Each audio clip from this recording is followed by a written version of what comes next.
सांझा की सुतल बेटी सुंदर बेटी सांझ की सुतल बेटी सुंदर बेटी जाके निंदिया टूटल अवधपुर नगरिया जाके निंदिया टूटल अवधपुर नगरिया घुघावा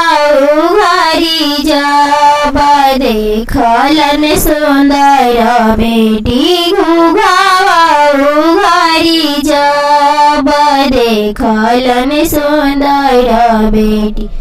कोई नहीं लौकले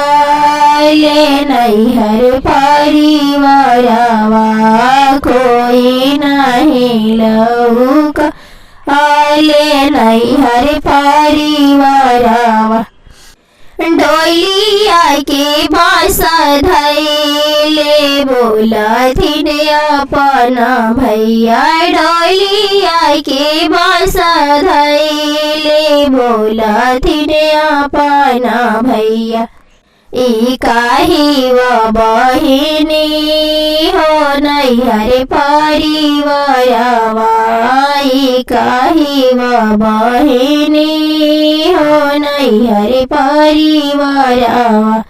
सांझा की सुतल बेटी सुंदर बेटी सांझ की सुतल बेटी सुंदर बेटी जाके निंदिया टूटल अवधपुर नगरिया